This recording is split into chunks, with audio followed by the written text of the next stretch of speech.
Welcome to another edition of the Starting 502 podcast. Now, I know exactly what you guys want to hear about, right? It's all about the transfer portal madness. But not only that, we're going to get you caught up on roster talk, exactly where Louisville stands, how many scholarship spots they have left, who's gone, who's coming in for Louisville, and who could be next. All that and more next on the Starting 502 podcast, powered by the State of Louisville Podcast Network.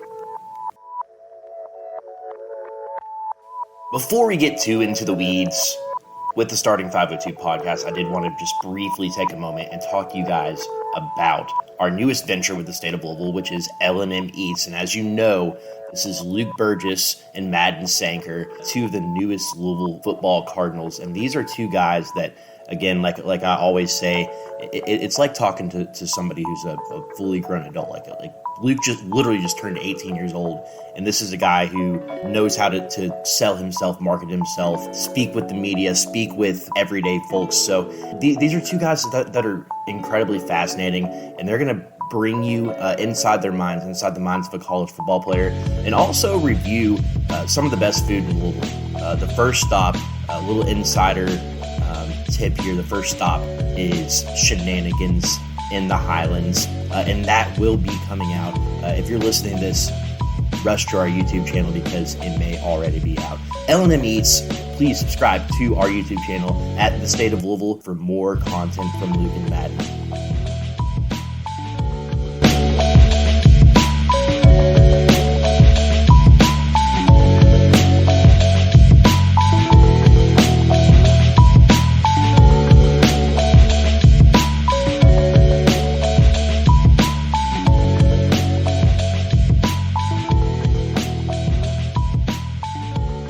Guys, we are back for another edition of the Starting 502 podcast. As always, Presley, Meyer, your host of the most. And tonight, once again, we have Jae'Lyn. We do have some exciting guests coming up for you guys on the show. But before we get to that, we really hold on. Whoa. What does that mean? Am I not an exciting guest? No, well, you're just a recurring guest. Okay. You're not a guest. You're I'm a family. part of this home. I like you. We do have Jae'Lyn, and then we will have some exciting guests at some point. Well, I mean, obviously, what we're going to talk about tonight is very exciting, and everyone should listen in.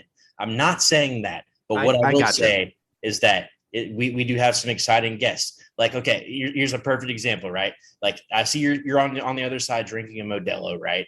And that's just a standard, very solid beer that we just drink in this household. Like, that's just like hey, we stop at the gas station, get a 6-pack.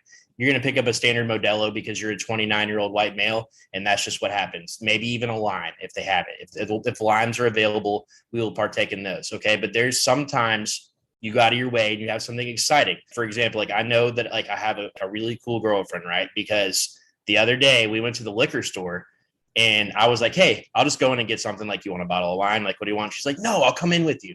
So we go to the liquor store. We're walking around. What do you think we walked out with? PBR is what we walked out with. I was like, you wanted to walk around the liquor store to decide to get PBR as an adult woman. And she's like, yeah, PBR just sounded really good. And let me tell you something. PBR has really kind of brought me back to, like, I didn't realize that there was a taste of beer pong, but I have come to terms with this very recently. It's Bud Light, Miller Light, PBR, and Busch Light. Those are the tastes of beer pong, in my opinion. Those are the instant take you back to the days of, trying to hit the solo island cup. It has an island cup vibe, if you will. It does. So you can go Corona or Modelo for the island vibe, but for a discount price, you can go with the island cup vibe. But all of this is a roundabout way to say that sometimes you have to go outside the box. We will be going outside the box here on Starting 502 podcast. Before you guys fall asleep, before we get too far into the weeds, we got some basketball to talk about. And for so long, we've been talking about some really just boring stuff, and that's Louisville losing. They've done a lot of losing since Chris Mack left. They've won 6 games, right? Like that's how bad things are. That's how dire straits are, right? Okay, but exciting times are on the horizon. The coaching staff, I'm kind of sensing a little bit more swagger. I'm actually about to post an interview that I saw today. Nolan Smith is down, mucking it up with everybody. former national champion. He has to go down there, flash the ring in Houston this weekend. He was on the set with Barstool Sports. I saw somebody retweeted it and kind of tried to capture some moments between those loud mouths blabbering. We actually got some good clips of Nolan Smith. And look, this dude's got some swag. Like, he pitches Louisville well, and he seems like he's got a lot more confidence heading in this year. And let's talk about why, right? First of all, before we get into anything else, a little roster update, right? Because I think that's where we have to start every conversation this time of year. Fans, if you're not paying attention, if you're not listening, even if you pay attention and you're always on Twitter, Facebook, message boards, whatever, it's hard to put into perspective who's on the roster, who's not, where did we stand with everything. So here's the first thing. Here's who's left so far. So far we have Fabio Basili is out the door. Sidney Curry has announced his intentions to transfer. Kamari Lands has left us. Devin Ree is out. Roosevelt Wheeler, and then the most recent one that I believe we haven't talked about is Jae'Lyn Withers. Jae'Lyn Withers already considered by CBSSports.com as one of the top 20 players in the transfer portal, which I think is interesting. I saw that, and you're right. That it's interesting because there's a lot of talent there that seems like it was untapped for the entire time he was here. Yes, so Jae'Lyn Withers will always be like, I love Jae'Lyn Withers. I said on this podcast, I would rather have had Jae'Lyn Withers back than JJ Traynor. I know that's crazy talk. I have a football comparison for you. Okay, are you ready for this? Yes, do you know who Jae'Lyn Withers has the potential to become in basketball? But on the football field. Yes, he has the potential to be the Russ Yeast for Kenny Payne. Yes, absolutely. That's such a good comparison. Like, I think Kamari Lands would be secondary, but Russ Yeast was a guy who was. He's more like Greedy Vance, from a football. Yes. We just did a football podcast, so that's why I'm thinking football here. But Kamari Lands is the freshman that showed the potential, showed that he could be really special, and then, but was up and down kind of, and then left. Whereas Jae'Lyn is a veteran. He's been here his entire 4-year career, and now goes on with a year or two of eligibility. Will probably end up at a Power 5 school, just like Russ Yeast ended up at Kansas State. I think Jae'Lyn Withers has the potential to go on and become a really good player and kind of get a fresh start. Well, I think when you look at Jae'Lyn Withers, the reason why I was so high on him this year is because, yes, he had issues turning the ball over this season. But there was no other guards. Let's get that. Yeah. Hold on real quick. Let me just make sure I hate to keep interrupting you, but let me make sure I said this. I would have been totally fine with Jae'Lyn Withers coming back in 2024. And you know why? Because he shot the ball better than anybody else on the team. But the reason why people didn't like him was because he turned the ball over. But those same people were complaining, or were the ones that were talking about, oh, Kenny Payne's coming in and all these forwards are going to be able to handle the ball. Jae'Lyn Withers is going to be a guard. Mike James is going to be a guard. This is what happens when Jae'Lyn Withers has to be a guard. Yeah.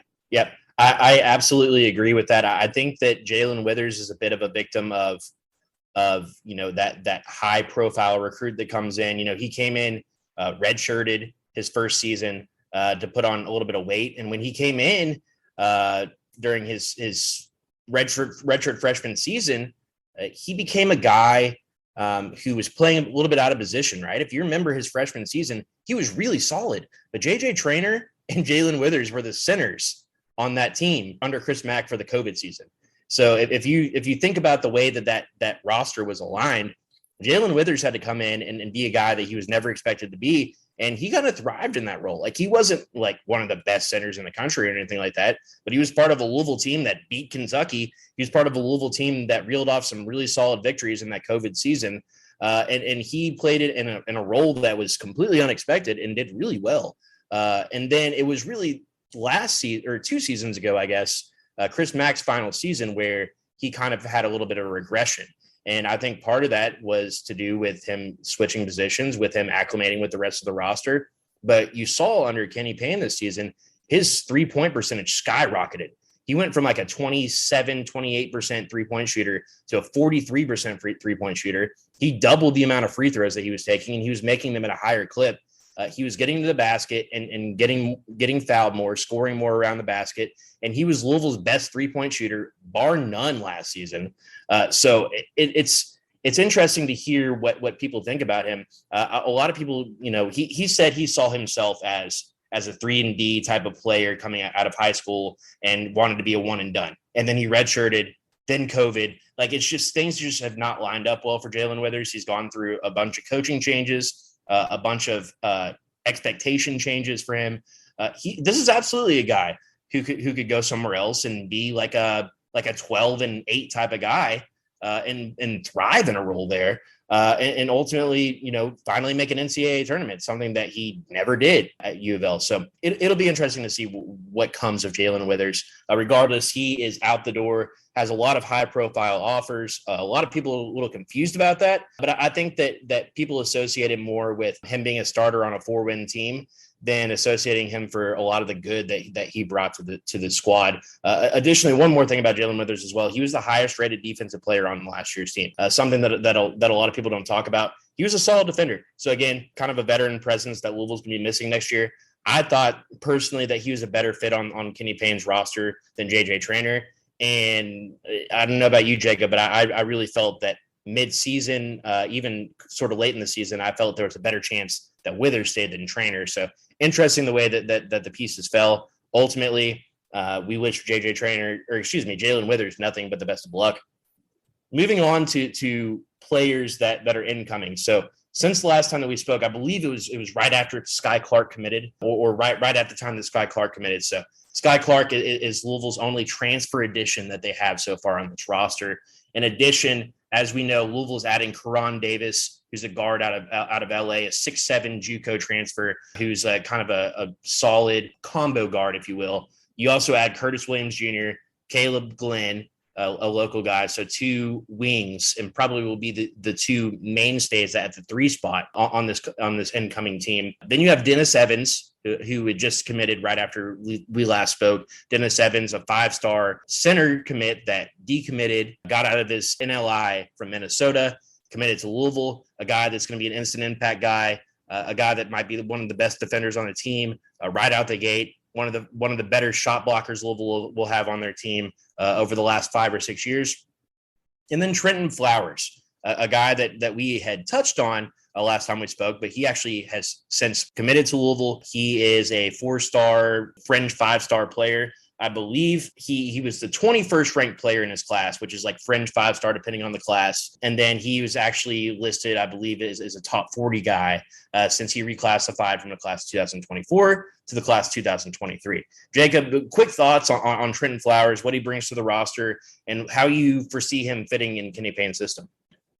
Yeah. So, I mean, look, when you can add a kid that's a 5-star talent to your roster, it's very exciting. I will say that the players who have reclassed over the last 5 years or so have been relatively hit or miss. And a great example of that this year is the kid from Kentucky who was at the exact same kind of rating that Trentyn Flowers was at, reclass late, really didn't play. Ugonna Kingsley, I think is his name. Very little playing time. And then you have another guy on the other hand who became the starting point guard for Duke, and Tyrese Proctor, who was a late, early enrollee. So there really is a wide range of what he could become. He's going to have minutes available to him. And he is a kid who is 6'8", 210 pounds as a junior in high school. He is as athletic as they come. He can get up and down, and he really fits that kind of mold of what Kenny Payne has traditionally had, from an assistant standpoint, in that dribble drive system with Calipari, with some of those long rangy wings. Now he's going to be able to score around the bucket. He is a mid-range shooter and can extend to the 3-point line, but is more of a standstill than he is anything else. But he comes in as a 27% 3-point shooter. That's kind of the one flaw in his game. And he's still so young that's not really something that you're going to rely on him from early on. But what you will get is an active guy who can defend, who can rebound, who can score, who can dunk, who can do all of the things that you kind of need from that standpoint, and who can evolve and grow over time to become one of Louisville's best players.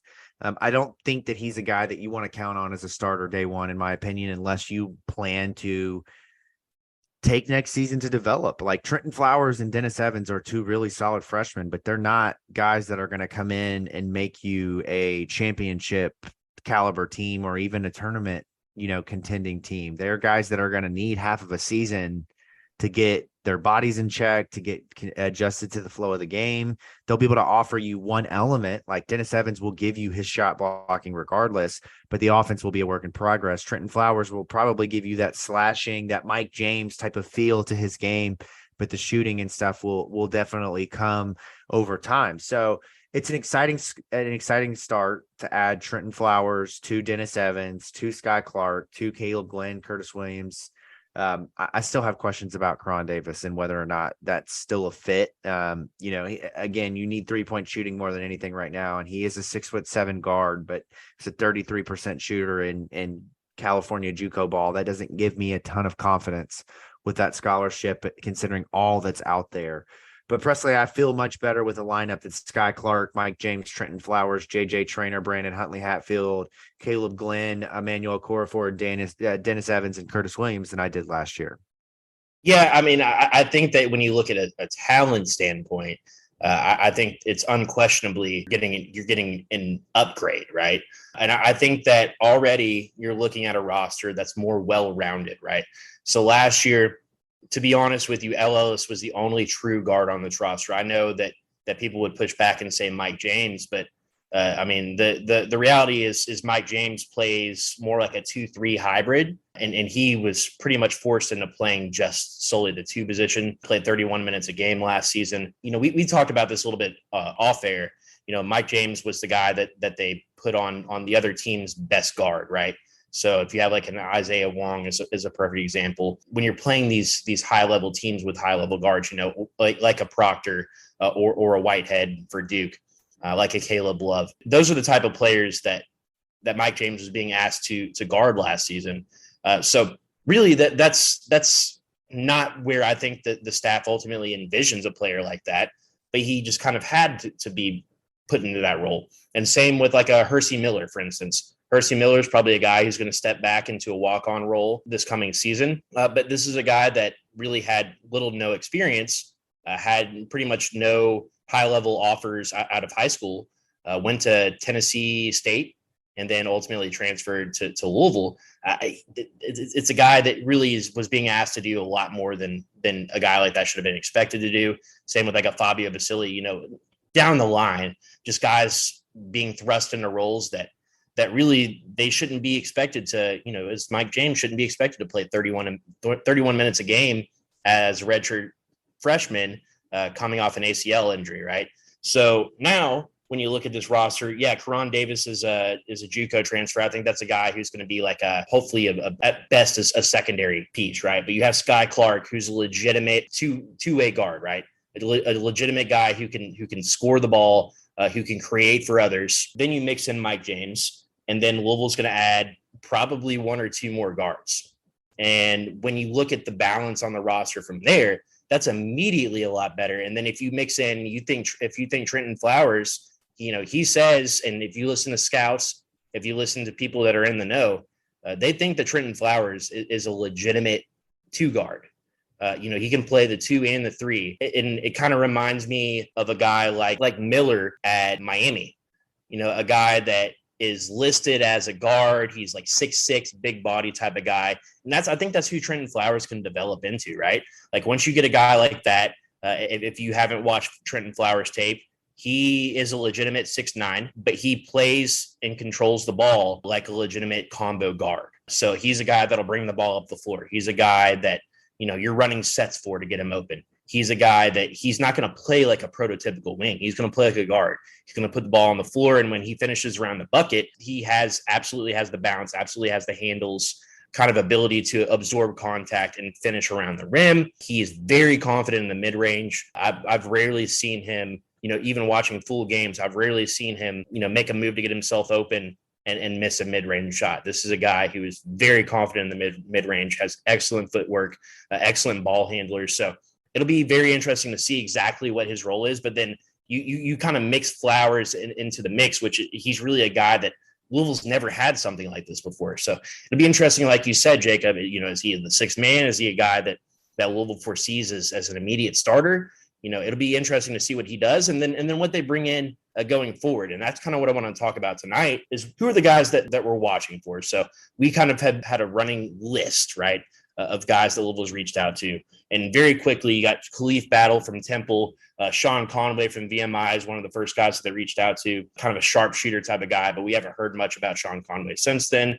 Reese Dixon-Waters is a guy a lot of people like from USC with a lot of upside. Keyshawn Hall from UNLV, again, another 6'7" guard. So you're seeing a lot of trends here. They're offering a lot of big guards. Keon Menifield, the only guy that's really an exception there, a 6'1" freshman guard from Washington, really a true pure point guard. Charles Pride from Bryan, another 6'4" guard.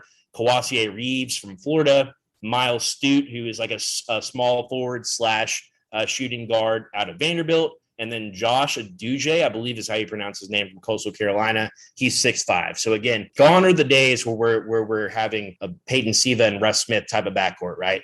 Kenny Payne and this staff, it's very, very apparent what they want is 6'3" and above. If they accept a 6'1" or 6'2" guy, like that's going to be the exception, not the rule. When you look at this roster, what they already have rostered right now, shortest guy on the roster currently would be 6'3". It's Skyy Clark would be 6'3", but then you have Caleb Glenn, Curtis Williams 6'6", Mike James is 6'6". Like those are your shortest guys outside of Skyy Clark, the guy facilitating. So again, you're gonna have one of the tallest rosters in the country, and that's what they're looking to add. Jacob, talk to me a little bit about a couple of more experienced guys that you're looking at. I think that Khalif Battle is a guy that stands out. What do you like about a guy with the kind of game that Khalif Battle has? Well, I think it is very Jamal Crawford-esque that you can come off the bench for 2 years and be your team's second or first leading scorer. And that is what Khalif Battle did as a junior or as a sophomore and freshman at Temple. You're talking about a guy over the last 2 years that averaged 21.4 points per game in 2021, and then almost 18 points a game in 2022 off the bench. He is a dynamic 3-point shooter. He is a guy that can do a lot of things for you. He shot 48% from three in 2021-22 and 35% in 2023. And you're talking about Louisville right now. I think the big two weaknesses for Louisville, Presley, are obviously you need a point guard, but defense, 3-point shooting. Those are the two things for me personally that I think Louisville has to add at this point. Skyy Clark is not to be a defensive trusted guard. You do have Mike James and Trentyn Flowers, but you need somebody who can lock down. For Khalif Battle, he's a guy that fits that 3-point shooting mold. As I just mentioned, he's a guy who's filled it up for years now and can come in. And the thing that makes him interesting to me, Presley, is I don't think right now you need a starter necessarily. You need a guy who could do both. And anytime you're bringing up players from that lower level who have really put up numbers, there's that conundrum of, are they a starter? Are they a reserve? Are they going to take a lesser role to move up? Or are they going to always try to be like a Carlik Jones? And I think what makes Khalif Battle interesting is he can be a bench player and won't have any issues playing that 6-man role.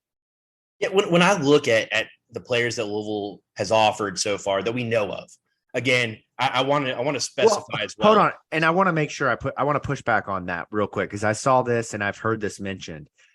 What is being reported right now is who Louisville has expressed interest and contacted. At this point, we do not know which of these players Louisville has officially extended scholarships to. Right. Those are two completely different things that fans often time in the transfer portal because it's constant. I mean, it's constant. There's 1,193 transfers in the transfer portal right this minute. I literally just checked. I'm not going to tell you how, but I have access to the transfer portal. If you know me well enough, you know how I have that access. But I just checked that number within the last 10 minutes, and it is at 1,193 total transfers in the portal. So it moves quick. And so fans are like, okay, they're extending an offer to everyone that they reach out to. No, not necessarily. A lot of them, they're reaching out just as a, hey, we just want to talk to you, or, what are you looking for? Maybe that's the end of the conversation. But Louisville has not officially that we know of offered a scholarship, which I think is interesting because, just to kind of give context, today Hunter Dickinson from Michigan enters the portal and instantly becomes the top dog in the portal. And you see these tweets from the Joe Tiptons and the transfer portal for Times and the John Rothsteins and Jeff Goodmans of all of these players, their list of schools that contacted them. And you're like, oh, that's cool. Probably only a handful of those schools are actually offering scholarships at that point. Right. And I mean, you put that in perfect perspective too, Jacob. Like, I just did some quick math. There's roughly 4,500 players on scholarship in college basketball. That means over a quarter of the players in college basketball are currently in the portal. It is getting 25 to 30% of players. I'm going to sound like very much get off of my lawn. I love the transfer portal, but this is freaking crazy, dude. Like every team has, you look at Louisville and what they've lost to the portal, 1, 2, 3, 4, 5, 6 guys. That's common right now for plus it could every be team. We haven't even talked about Ellis at all on this podcast. Again, things are very up in the air with Ellis.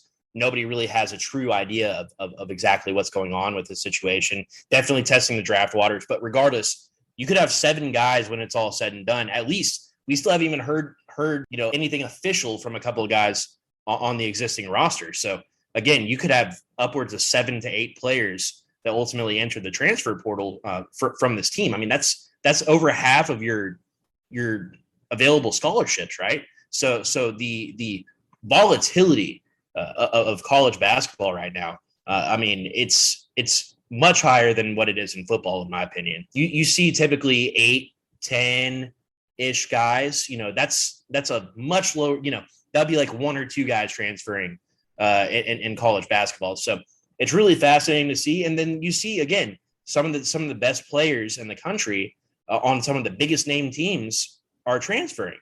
Which is insane. And that leads me to, we talked about Hunter Dickinson, but Caleb Love is a name that is very intriguing out there in the portal. Obviously, Caleb Love led North Carolina, was one of the players who led North Carolina to the national championship game a season ago. Things soured very quickly at North Carolina for Caleb Love. He's a high volume shooter who had a low success rate this season, to put it kindly.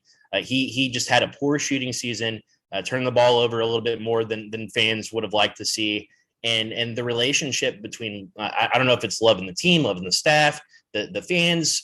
He went from a guy who was beloved, who could do no wrong, to a guy that was a member of a team that started the season number 1 in the country and ultimately did not make the tournament. So he's a very, I wouldn't say controversial, but just fascinating name more than anything in the transfer portal. I think that if you talk to anybody who knows college basketball, they'll tell you, this is a top 10 guy in the portal right now. And I think that there's a good chance that Louisville gives him a serious look. This is a guy that, when Kenny Payne was around at Kentucky, this is a guy that he recruited. When Nolan Smith was at Duke, this is a guy that he recruited. And assuredly, this is a guy that Oregon recruited at Josh Jamison was there. Yeah, but you're missing one school, the school that matters in this context. Oh, and obviously, yes, Louisville was the second dog. If you go back to that class, all of these guards that are hitting the portal the last 2 years, Chris Mack was a finalist for. You talk about Jermaine Brakefield was a right, huge one. Right. But he ended up going back to play at Ole Miss for Chris Beard. But you're talking about Caleb Love. You're talking about Hunter Salas at Gonzaga, who entered the portal today. You're even Bryce talking Hopkins. Yeah, Bryce Hopkins, who declared for the the NBA draft, but is going to return back to Providence.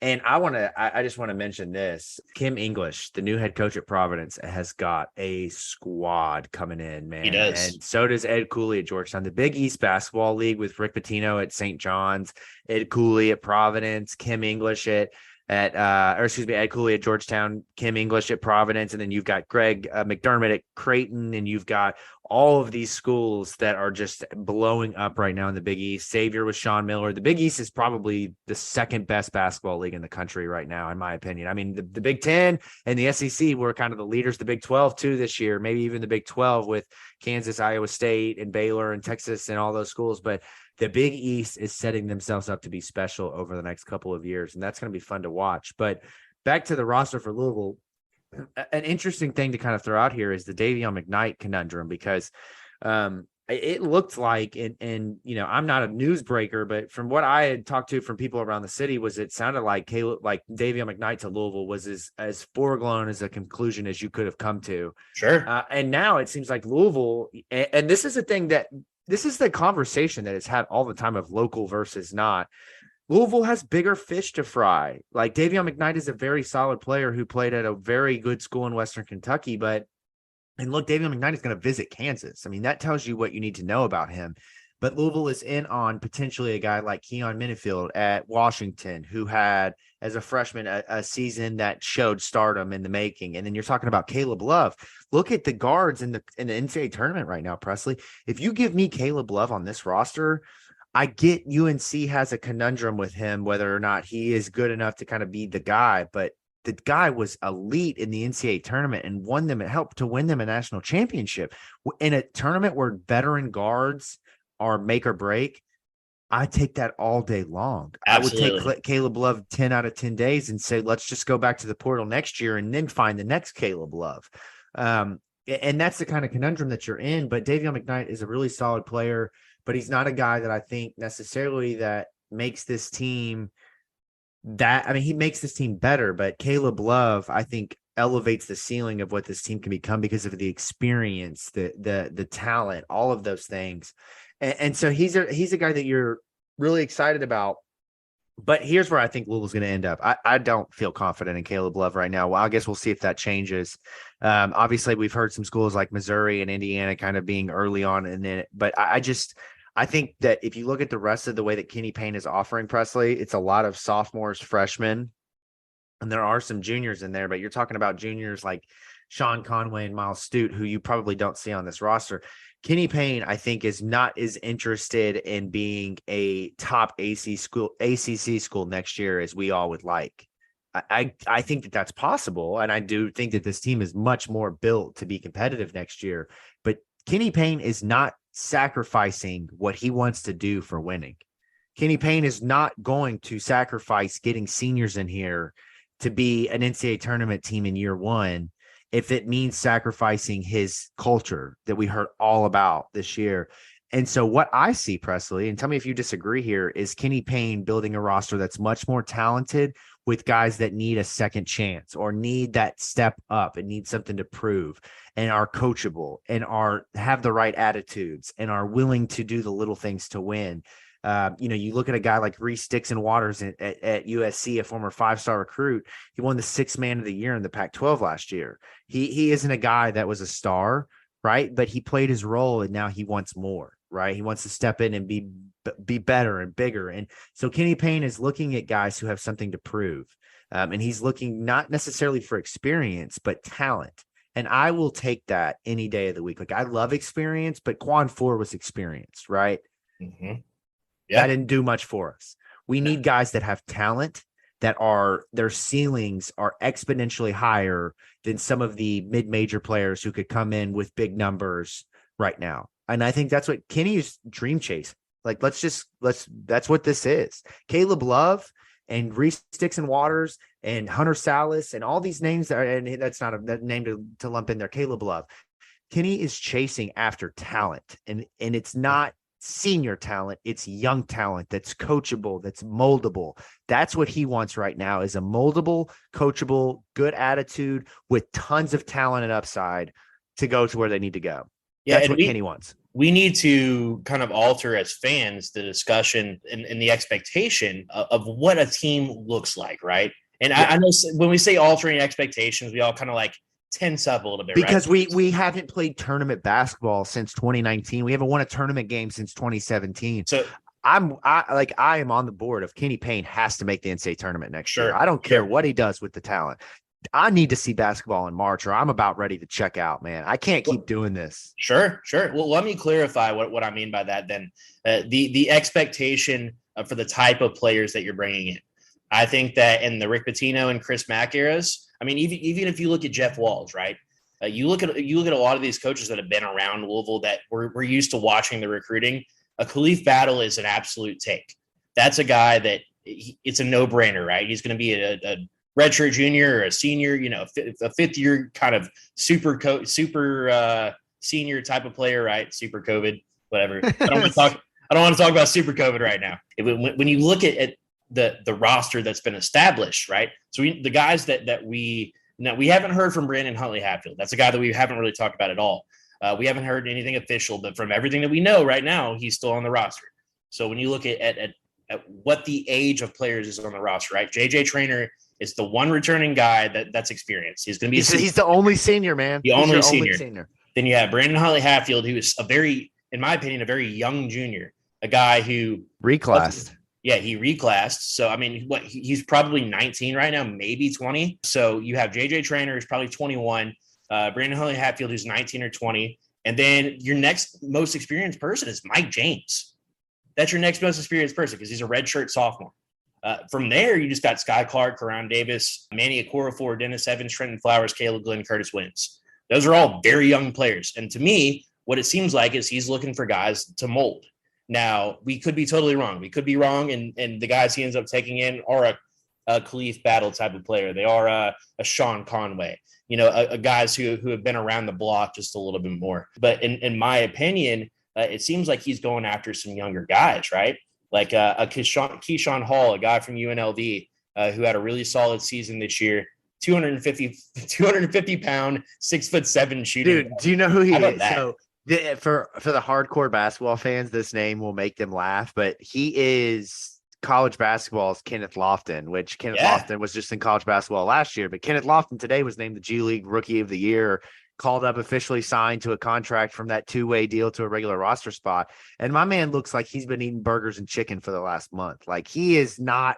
And look, I'll stand up and I'll show you my belly and we can all laugh at how I kind of look like him too. But the dude's out there making millions balling and I'm sitting here talking on a microphone. So that's the difference between the two of us. This is a guard.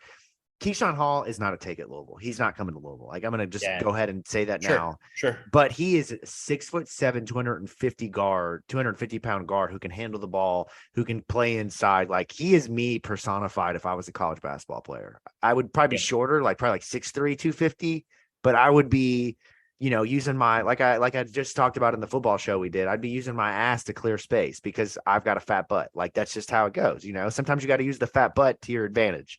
And so that's what I'd imagine Keyshawn Hall's strength is using that fat butt at 250.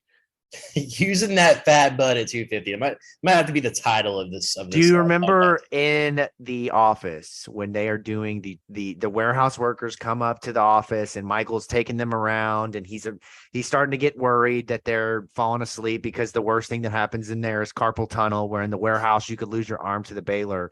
And one of the persons asked Michael if he has fat butt disease. And that's why I've always called it fat butt. Like, I just think that's hilarious. But no, it's to back to our conversation here. Any of these guys outside of like Keyshawn Hall, Josh Aduji, Sean Conway, like I think that those are the kind of outliers that don't make a ton of sense. I think the rest of the guys really could be, right? I mean, Miles Stute, Kawasi Reeves, there's really not a need for either of those guys, but the Khalif Battles, the Reese Dixon-Waters, the Davion McKnights, the Keon Menifield, Charles Prides, Caleb Loves, there's going to be more. Louisville is going to find somebody that's going to upgrade this roster. We're not, I don't see us in a spot where we walk away with somebody where we're like, what are we doing here? You know what I mean? I think Kenny sees the need to upgrade the roster. And just listening to Nolan Smith tonight, you touched on this a little bit earlier. He's in Houston and he sat down with Big Cat and the boys on Barstool, which they're all totally here for it. We'll post some of those clips on Twitter. All those dudes were hammered, and you have poor Nolan Smith. He's kind of soft spoken as it is, sitting down and just getting but playing at Duke. And there is a certain type of personality that he has to be able to wear Nikes as an Adidas. Like he has some thick skin. He has the ability to play, like be playful. I think. I think that he fit in well in that set. But Big Cat interviewing any little, like I'm not a huge Barstool guy, but Big Cat and PFT, they're so good. And so the fact that Nolan got to sit down with them it just makes me happy. But he says, I can't name any names, but we're getting ready to take a step up in the talent that we acquire. And that comes moments after the transfer of Hunter Dickinson, which I'm not here to connect the popcorn eating gif to the Hunter Dickinson transfer. I don't think that's the case here, but I do think Louisville is very much about to take a step up in talent overall. And that leads me to my next point of, okay, Presley, you have 3 scholarships. Here's how we can end the show.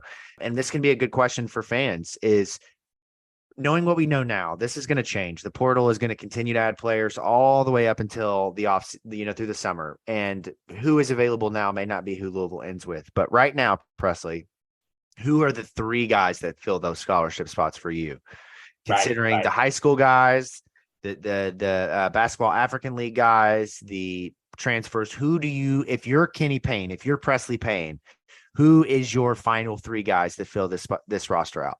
So I will preface this with this. This is totally not answering the question, but I will say my number one thing is I don't know if he has an NLI sign.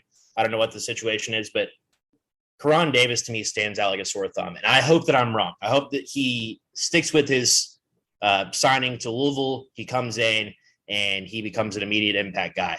I'm not sure that's the case. And that's why I get worried and a little bit curious about why he's a take, right?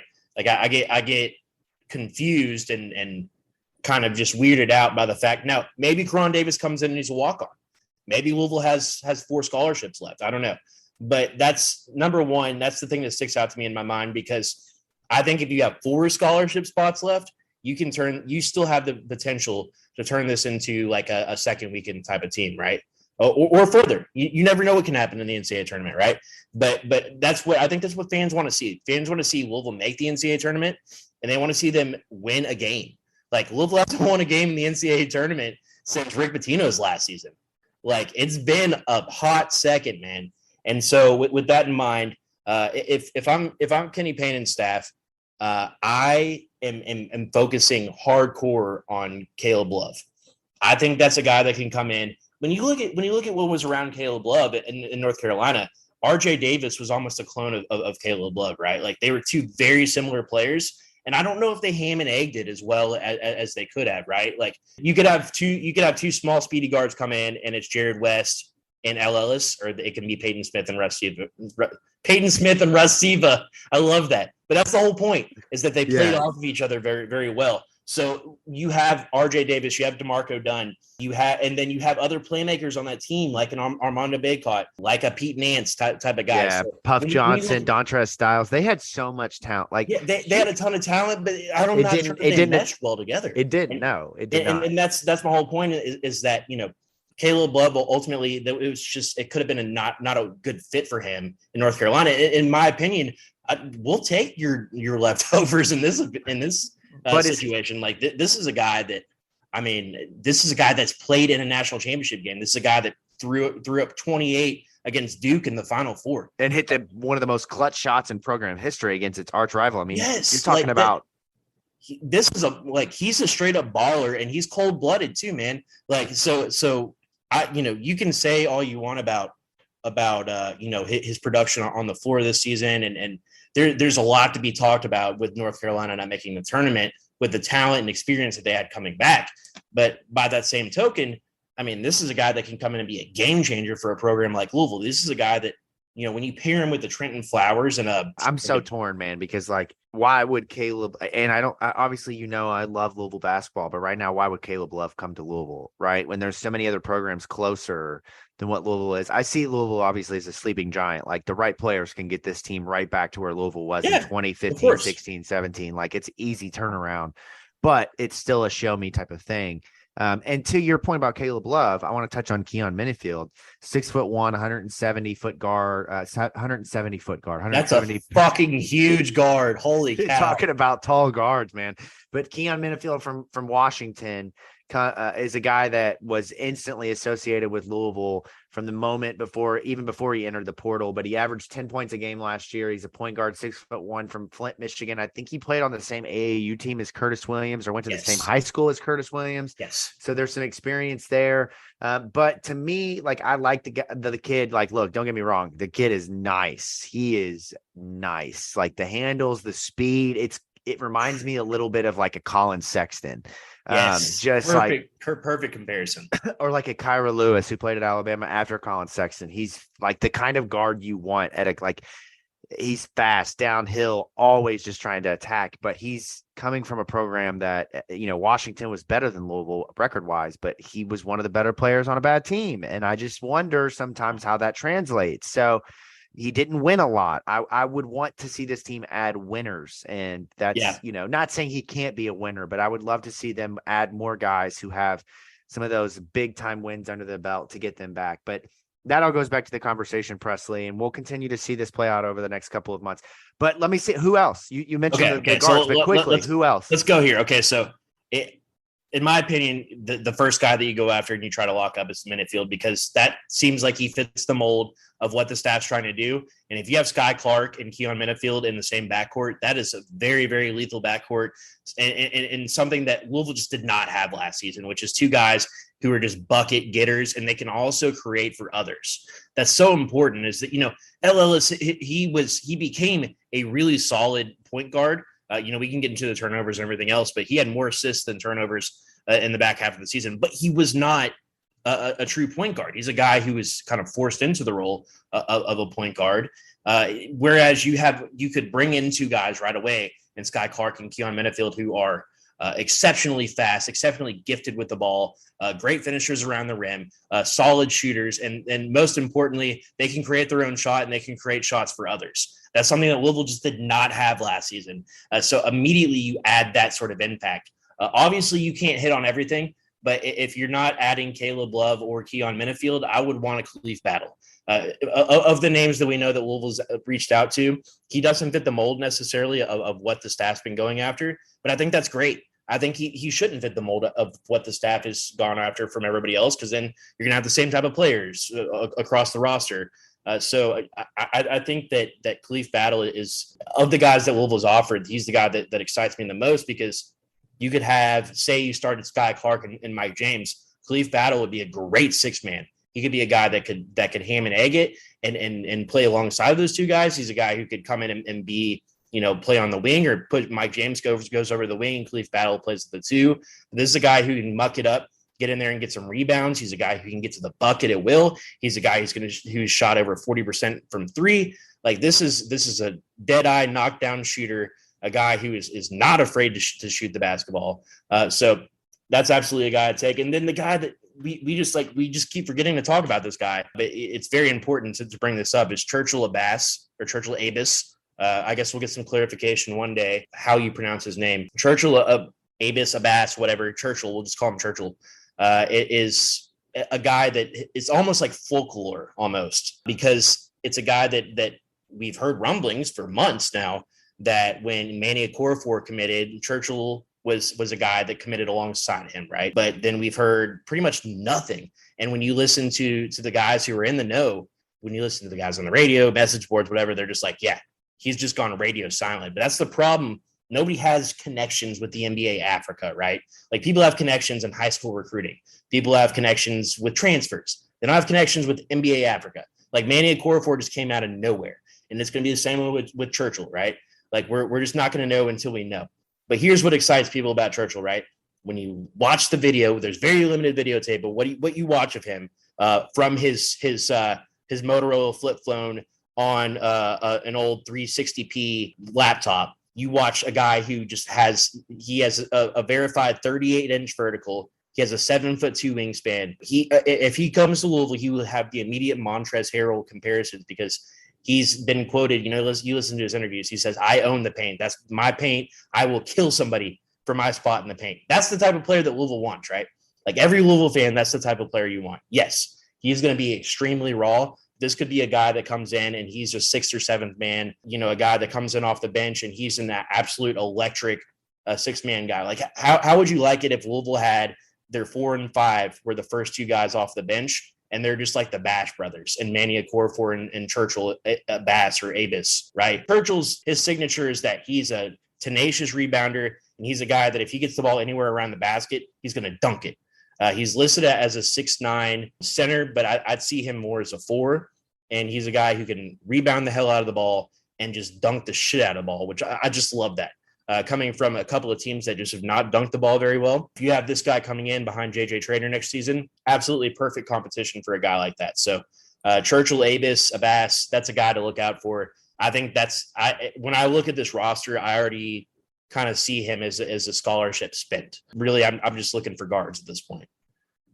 Yeah, so I'm sitting here and look, the first place I can jump off is I agree with Churchill Abass. I mean, you're talking about a kid who is playing professional basketball in Africa, has shown some of those characteristics of just tenacity that Louisville needs, that mentality of aggression and just dominating and not being afraid. Like, Louisville desperately needs that. But at the same time, though, Presley, Louisville needs offense from a center position. I mean, Brandon Huntley-Hatfield, I think, regressed from what we thought he could be, but I think that there's still a lot of opportunity and potential to grow there. I'm excited he's coming back. I don't think I would have said that about a month and a half ago, but the more time we've had to settle, I feel, as a junior, this kid has the chance to still continue to grow. But Churchill Abass, I think, is a great fit with Dennis Evans and Emmanuel Okorafor as another big who can rebound, run the floor, rim run. Clint Capella, think that as a comparison, in my opinion, to Churchill Abass. Then I'm torn. Caleb Love, there's a lot to like. There's a lot of winning there. There's a lot of big numbers, but this is also a guy that shot 29% from three, shot 7 threes a game in 2023. Really, really made some irresponsible decisions as a point guard. He became that guy at the YMCA that you pick up as a fifth, and then every time he gets the ball from 30 feet out, he's just firing. Like, that's just who he became towards the end of the season, because I think that maybe there's just that mindset, right? That, he basically led that team to the Final Four last season. And so he just has this kind of mindset, like, he'll just do it again. Like, eventually the shots will start falling. And so he's just going to start taking hero shots. And obviously there's a lot more to it. I'd have to go back and watch a lot more full games from North Carolina. But from what we saw in person, from what we saw, every time you turn your head, there's a North Carolina game on TV. So you see a lot of Caleb Love. And yes, there was regression as far as shot selection, as far as just maturity as a whole this season. Sorry, continue. Yeah, so that's where we're at. And so that's why the decision between like a Caleb Love and a Keon Menifield is tough for me, because, and then also you got to throw in Ellis to that, right? Because you can't bring all three in. You really want. It's one out of those three. Yep. I just still have this gut feeling that Ellis is going to play for NC State next year. I've had this gut feeling for quite a while. And if it's not NC State, it'll be North Carolina. One of those two schools, Ellis. I do not believe Ellis is going to ever play for Louisville again. If he plays college basketball next year, it will be for a North Carolina ACC team. That's just my prediction. I don't know anything, just a guess there. But I'm going to go Caleb Love for the chance, for the sake of the fact that Louisville needs experience. I want to see tournament wins. So for me, if I'm Kenny Payne, I'm filling that scholarship with an experienced NCAA tournament winner in Caleb Love. I think that with the right team around him, he can get back. He's not competing for shots. He's not trying to prove something with Armando Bacot and RJ Davis and Puff Johnson and Jalen Washington and all these 5-star guards. It's his team. He is the one that gets to kind of control everything here. I think he can bounce back and lead Louisville to a much further position than maybe we thought they would.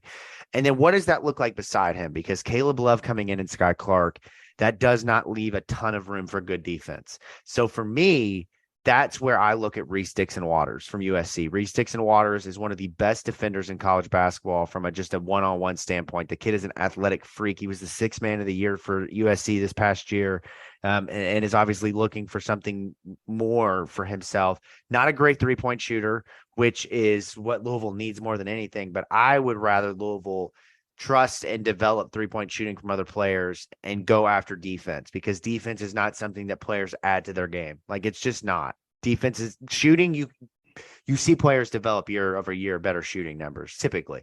Defense, if you're not a good defender, you're not going to get better the next year typically. Like, that's just the way it is. And so I think if you're going to bring in Caleb Love and you're going to bring in Skyy Clark and you put around him a Caleb Glenn and a Curtis Williams and a Reese Dixon-Waters and a Mike James, then you're talking about a team that can score and defend. And that's where I think changes the game for Louisville. If you focus too much on offense, you're going to find yourself in a spot like you were last year, Press, where you just can't defend anybody and you're letting Braden Olson from, Lenore Ryan just torch you. And that's not what Kenny can do in year 2.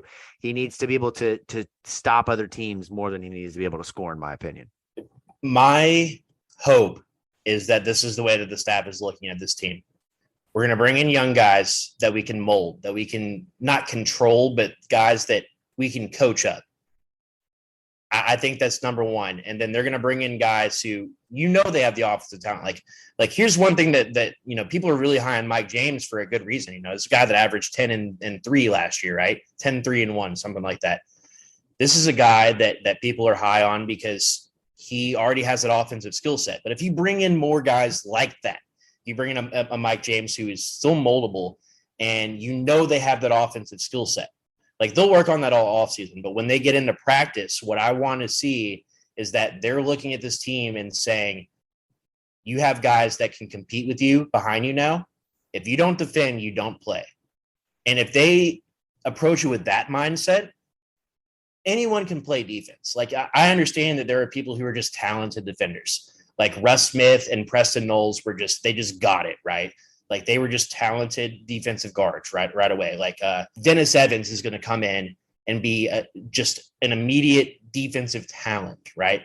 But there are other guys where, I mean, Jacob, you said you can't improve necessarily. I mean, it is a bit of a learned behavior. And I think that if you have Mike James next season and you have Dixon-Waters breathing down his neck, or even trying to, potentially start over him, or a Khalif Battle trying to get a starting position over Mike James, all of a sudden you see a Mike James that is much more locked in as a defender and as a rebounder, because they know if they don't defend and rebound, it's okay if they miss shots. But if you don't defend and rebound, you don't play.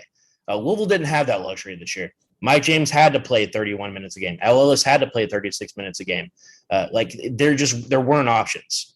This year, there will be options, albeit young options, but there will be options. And I think that that's what the staff is looking to do. And that's why I think that you improve right away on defense.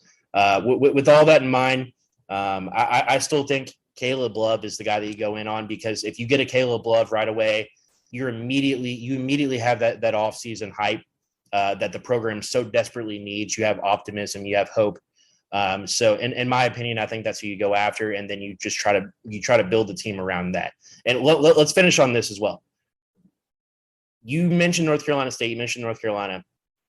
If you're a Louisville fan, are you taking a straight up trade for Caleb Love for Ellis? I feel like we would have to give them some like draft compensation or like portal compensation. You think Caleb Love is that much better than L?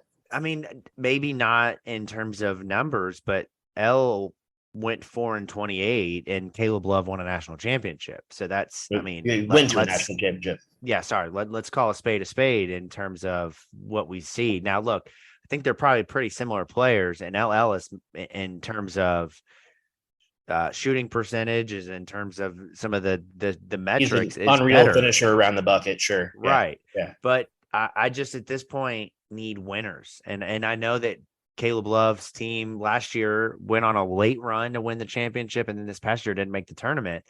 But he's a guy who's been in a spot to win for the last several years. And so I think that just iron sharpens iron and breeds excellence. Caleb Love isn't going to go to his next program caring about the number. I mean, he probably will to some extent, but he's going to want to win and go far. It should be mentioned also that Caleb Love led a first-year coach to the national championship game, which there's something to be said for that. I know that situations are different. It's not apples to apples, but by the same token, I mean, it can't be understated what he has contributed to that program and what he could contribute to a program like Louisville. So that's why I think that's the guy that you go after. If it's not Love, then I hope that it's somebody similar. We're seeing more and more guys enter the portal.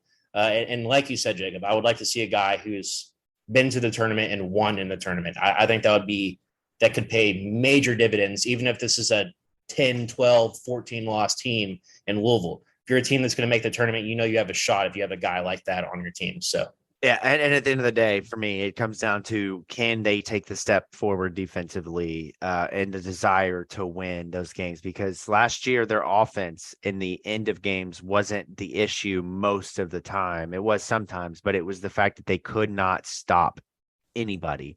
Mm-hmm. And I think if you can bring in some defenders whose mindset, I mean, I was just reading this article where one of the writers that covers USC said that Reese Dixon-Waters didn't win the Pac-12 Sixth Man of the Year award because of his offense. He won it because of his defense. That's the kind of character and mentality that Louisville needs next year.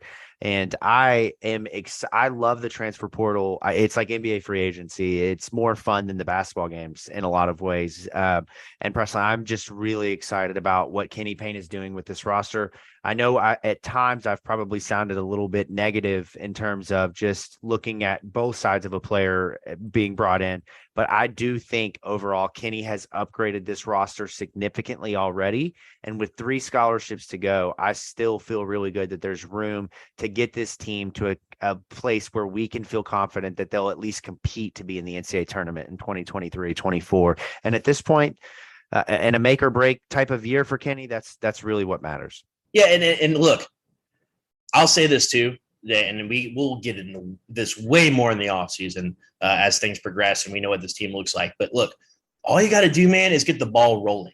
Last year, the ball never started rolling, right? Like the negativity, just the ball did start rolling, but it was the negative ball, right? Like it just whatever could go wrong went wrong. There's just never a winning mentality. They just never got over the hump to win. When they did, it's because they didn't have to hold on to leads or anything like that. It was just they just were finally in their comfort zone. So next year, like you could see this team, like they could have a kind of cushy schedule early and they jump out to an 8-1 record or something like that. Like all they need is to get that ball rolling. And with some of the players that they're recruiting, that's what's going to happen. Next time, I mean, we could have a podcast tomorrow and it'd be completely different, right? Like that's how volatile the transfer portal is. That's how exciting it is. So stay tuned. Starting 502 podcast. Follow us on Twitter at starting 5 FIVE 0 2. Follow us on Twitter. Jacob Lane 08. Press Meyer on the State of Lou. The State of Lou on Twitter. And of course, as always, at thestateoflouisville.com. Until next time, starting 502 podcast. Let's get down here. Welcome to another edition of the Starting 502 podcast. Now, I know exactly what you guys want to hear about, right? It's all about the transfer portal madness. But not only that, we're going to get you caught up on roster talk. Exactly where Louisville stands, how many scholarship spots they have left, who's gone, who's coming in for Louisville, and who could be next. All that and more next on the Starting 502 podcast, powered by the State of Louisville Podcast Network. Before we get too into the weeds with the Starting 502 podcast, I did want to just briefly take a moment and talk to you guys about our newest venture with the State of Louisville, which is L&M Eats. And as you know, this is Luke Burgess and Madden Sanker, two of the newest Louisville football Cardinals. And these are two guys that, again, like I always say,